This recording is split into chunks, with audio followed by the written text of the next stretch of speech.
Hello friends, स्वागत है आपका मेरे यूट्यूब चैनल हिंदी कानूनी जानकारी में। आज हम बात करेंगे भारतीय संविधान के अनुच्छेद 51A के बारे में, 51 के बारे में।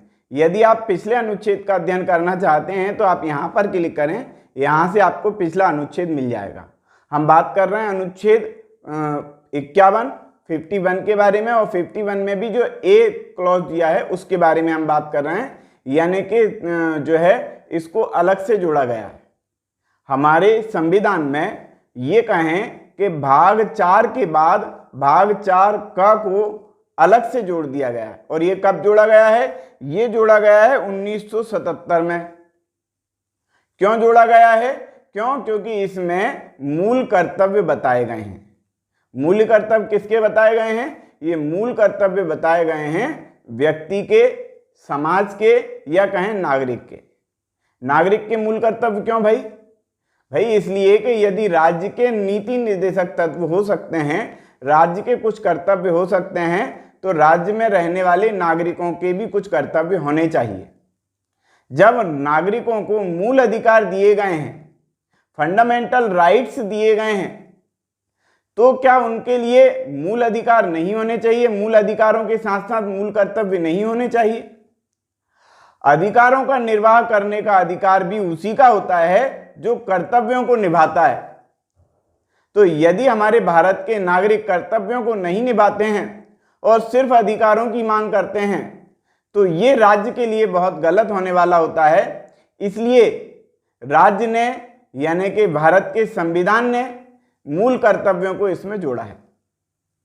मूल कर्तव्यों को जोड़ने के पीछे रीजन भी यही है कि प्रत्येक भारत के नागरिक को, भारत में रहने वाले व्यक्ति को इस बात के लिए कि उनके कुछ कर्तव्य होंगे निर्देशित किया गया है। और यह निर्देश भारतीय संविधान के अनुच्छेद 51 में दिया गया है।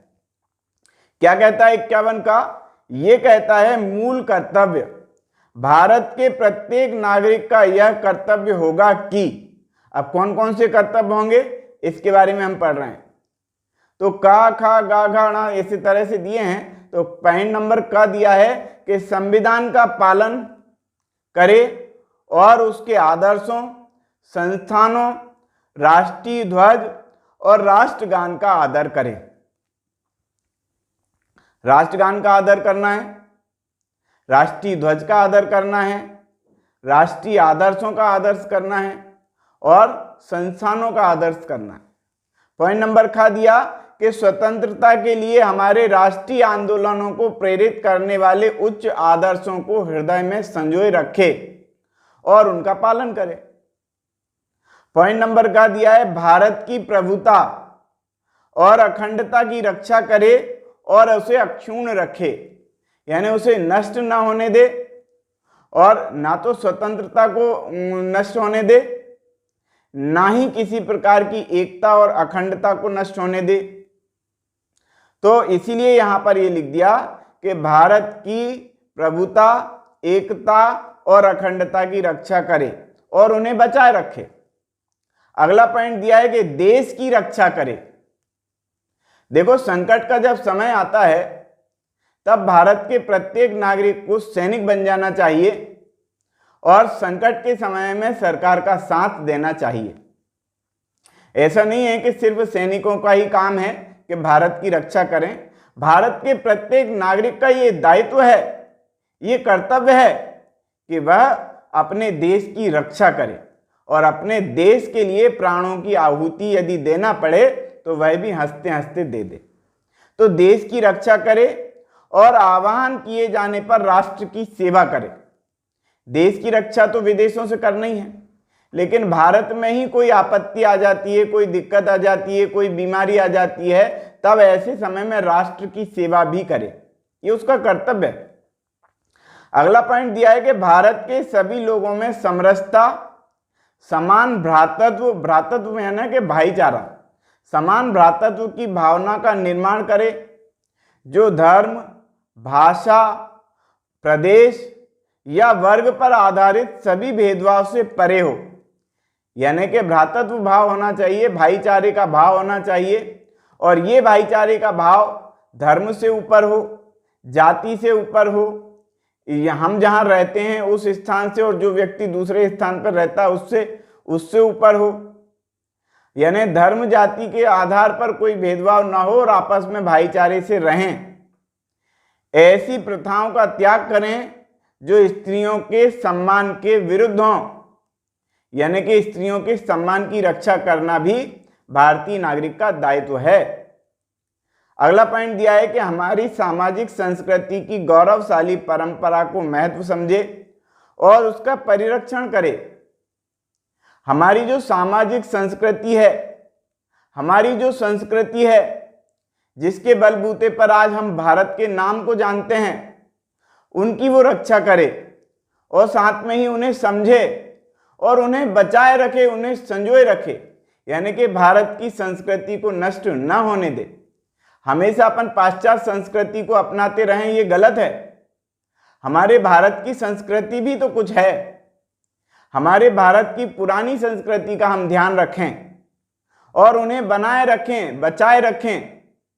जैसे राजस्थान के जो लोग होते हैं वो किस प्रकार के कपड़े पहनते हैं, कश्मीर के जो लोग होते हैं किस प्रकार के कपड़े पहनते हैं।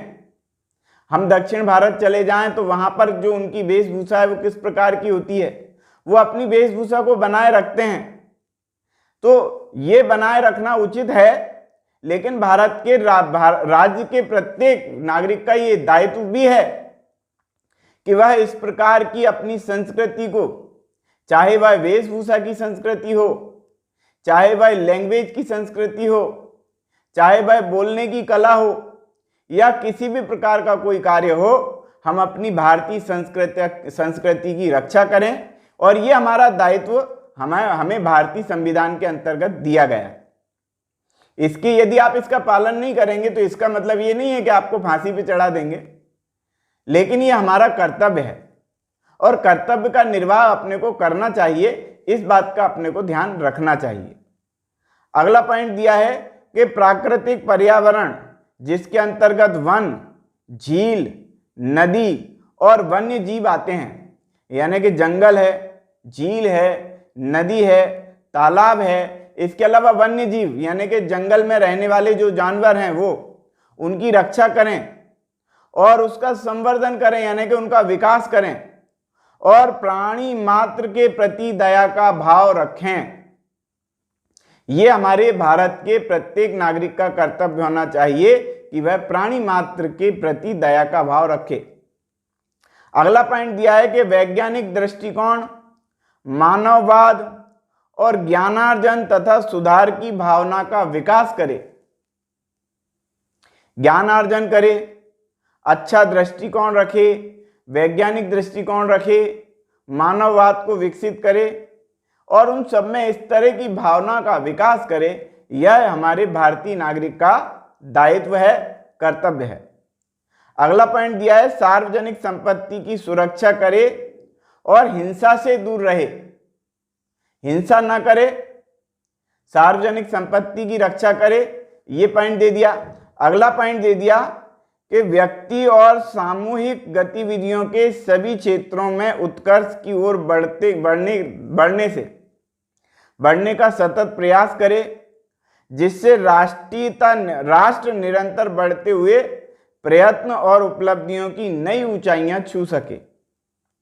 यानी कि सामाजिक गतिविधियों में व्यक्ति भाग ले, उसको बढ़ाने का प्रयास करे, राष्ट्र में जो विकास कार्य हो रहे हैं विकास कार्यों पर जो है अपना व्यू दे और विकास कार्यों को किस तरह से अच्छा बनाया जा सकता है इसके लिए प्रयास करे। भ्रष्टाचार को खत्म करना चाहिए और भ्रष्टाचार को खत्म करने से भी हमारे राष्ट्र का विकास हो सकता है, लेकिन भ्रष्टाचार की बात यहाँ पर नहीं लिखी गई है।